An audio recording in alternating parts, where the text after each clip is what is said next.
Hello, my dear students. I welcome all of you on Samatabusum classes.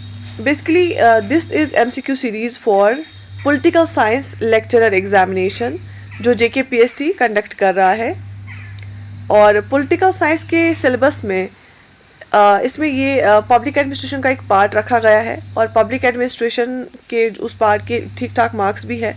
Main उसमें units रखे गए हैं जिसमें थिंकर्स भी आते हैं, तो हम उस वाले सिलेबस के पार्ट पे एमसीक्यूज करेंगे।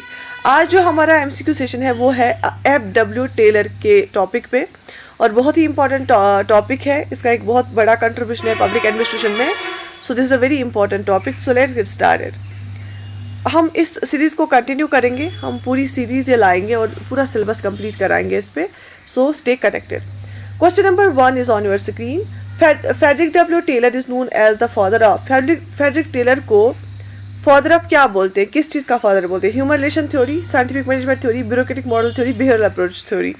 सो ह्यूमन रिलेशन थ्योरी तो एल्टन मॉयो ने दी थी, ब्यूरोक्रेटिक मॉडल तो मैक्स वेबर ने दिया था, तो ये तो नहीं आएगा। तो फ्रेडरिक टेलर को माना जाता है फादर ऑफ साइंटिफिक मैनेजमेंट। इसने प्रिंसिपल्स दिए हैं, प्रिंसिपल्स ऑफ साइंटिफिक मैनेजमेंट, तो इसलिए इसको फादर ऑफ साइंटिफिक मैनेजमेंट बोलते हैं। So option B here is the answer, right?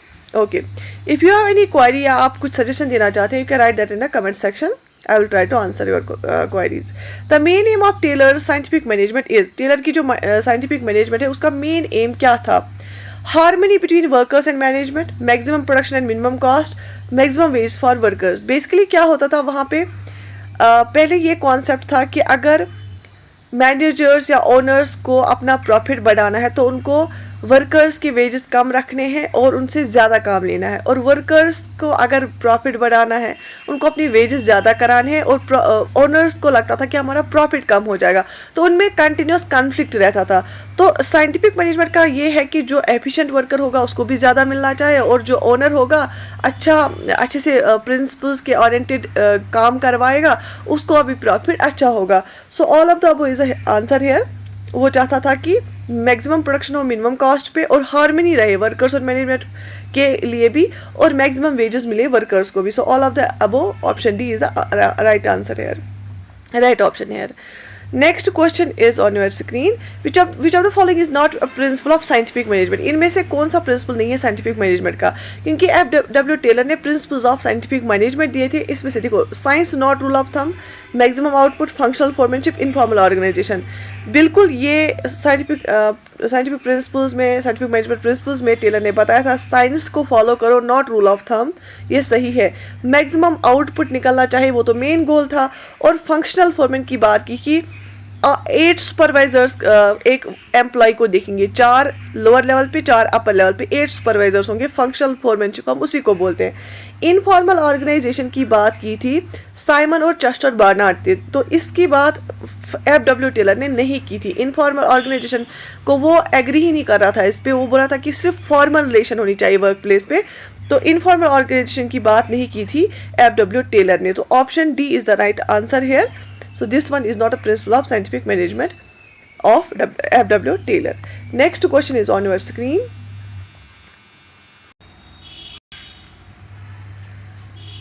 Next question is who among the following introduced the concept of time and motion study? इनमें से किस thinker ने time and motion study का concept introduce किया? Max Weber, Elton Mayo, F W. Taylor या Herbert Simon? आपको पता होना चाहिए कि मैक्स वेबर ने ब्यूरोक्रेटिक थ्योरी ऑफ मॉडल दिया था, एल्टन मॉयो ने ह्यूमन रिलेशंस, और हर्बर्ट साइमन ने डिसीजन मेकिंग। और ये टाइम एंड मोशन स्टडी जो है वो एफ.डब्ल्यू. टेलर ने दी थी। टाइम स्टडी और मोशन स्टडी का कॉन्सेप्ट फ्रेडरिक टेलर ने दिया था साइंटिफिक मैनेजमेंट प्रिंसिपल्स में, ठीक है? So option C here is the right option. Next question, according to Taylor the mental revolution is needed between. Taylor के हिसाब से मेंटल रेवोल्यूशन किसके बीच में चाहिए? Employed and employee, worker and foreman, manager and customer, government and administration. किसके बीच में मेंटल रेवोल्यूशन की बात की थी एफ.डब्ल्यू. टेलर ने? वो किसके बीच में होना चाहिए? वो एम्प्लॉयर और एम्प्लॉय के बीच में होना चाहिए, जो ओनर और वर्कर है उसके बीच में होना चाहिए, ठीक है? उसने गवर्नमेंट की बात नहीं की थी, उसने कस्टमर की बात नहीं की थी, उसने फोरमैन की बात नहीं की थी, लेकिन एक वर्कर और ओनर जो होता है, एम्प्लॉयर और एम्प्लॉई होता है, उसके बीच में मेंटल रेवोल्यूशन की बात की थी उन्होंने।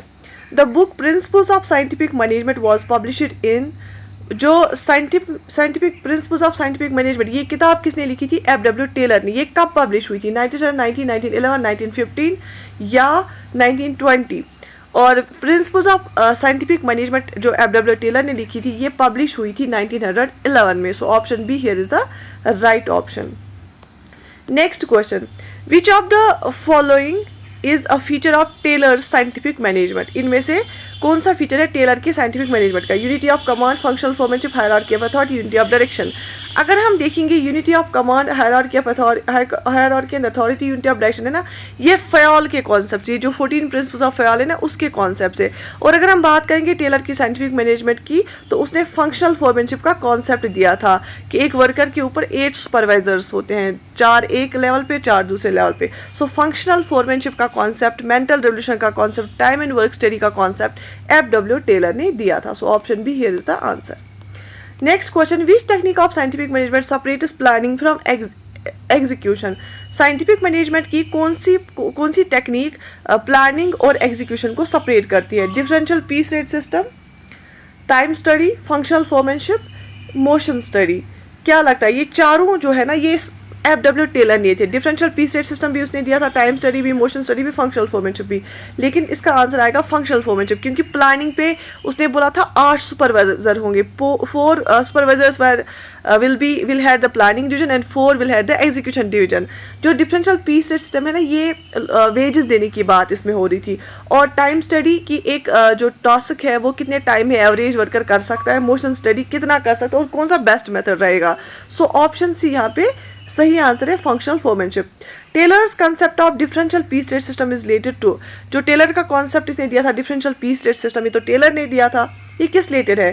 क्या ये कलेक्टिव बार्गेनिंग के रिलेटेड, वर्कर्स वेलफेयर के लिए, डिवीजन ऑफ लेबर के related, wage incentive based on efficiency? हाँ, it is related to the wage incentive based on efficiency. जो जितना काम करेगा उसको उतने ज़्यादा वेजेस मिलने चाहिए। Option A here will be the right answer.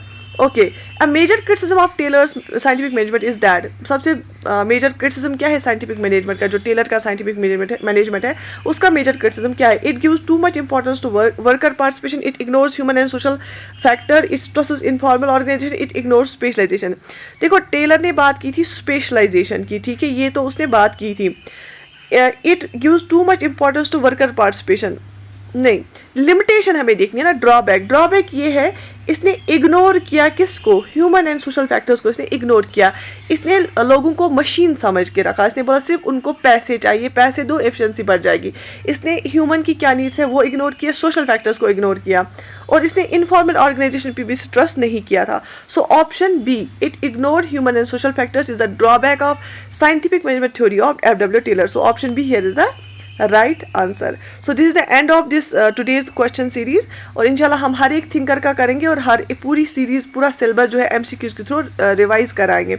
So share it with your friends also, so that हर एक को फ़ायदा मिले, और give the feedback in the comment section. I wish you all the best, take very good care of your self.